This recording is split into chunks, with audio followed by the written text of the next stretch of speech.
High বন্ধুরা, কেমন আছো সবাই? আশা করি সবাই খুব ভালো আছো। আর আমি কিন্তু মেয়ের বাড়িতে আছি। এখনও খাওয়া দাওয়া হয়নি, মেয়ে বাবুকে ঘুম পাড়াচ্ছে।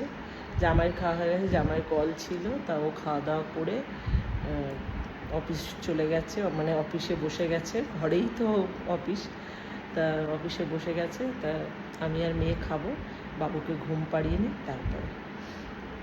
তো বাবুকে মেয়ে বলছিল খেয়ে নিই, তাহলে আমরা পরে ঘুম পাড়াবো। আমরা না না, সকালবেলা ওঠে তো ঘুম থেকে, স্কুলে যায়। স্কুল শুক্রবার থেকে খুলে গেছে, তা আজকের থেকেই ও গেছে। আসলে ওরা ছিল না তো, ওরা বাড়ি ছিল না, তার জন্য। তার দেখো মেয়ের ঘরে সব উলটপালট। বাচ্চা কাচ্চা নিয়ে গেলে দুনিয়ার জামা কাপড় নিয়ে যেতে হয়। শীতের জায়গায় গেছে, প্রচুর জামা কাপড়। আজকে কালকেও কাচা হয়েছে, আজকেও কাচা হয়েছে, সব এখনও গুছানো হয়নি এগুলো। এটা আজকের শুধু, আবার কালকে কাচা হবে। এই হলো ব্যাপার। আর পাউডার মেখে বসাচ্ছি, দেখো হঠাৎ করে আমার ঘামাচি উঠে গেছে, কোনো দিনও হয় না, এই প্রথম ঘামাচি হলো। মেয়ে বললো বাবুর বডি পাউডারটা একটু লাগাও, তার জন্য। কালকে রোদ থেকে এসছি তো, ওই জন্য মনে হয় এরকম হয়েছে, বুঝতে পারিনি। যাই হোক, চলো, মেয়ে এসে গেছে, খাওয়া দাওয়া করে নিয়ে চলো। ভাত বাড়া হচ্ছে।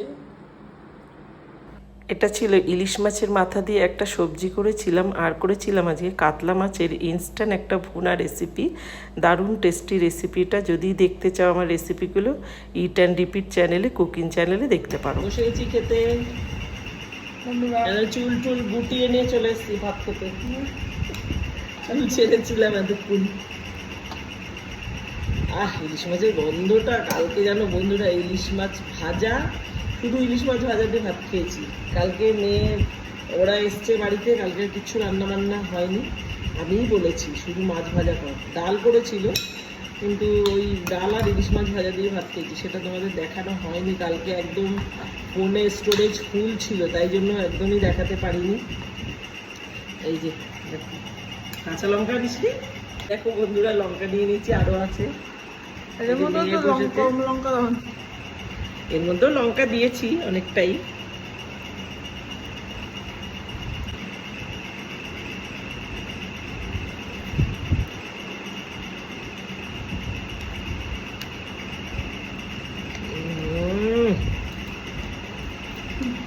তরকারিটা ঝাল ঝাল হয়েছে।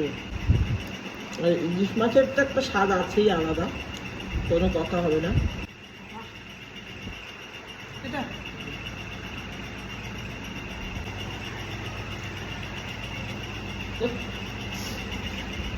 চলো তাহলে বন্ধুরা, দেখা হবে পরে ভিডিওতে। টাটা।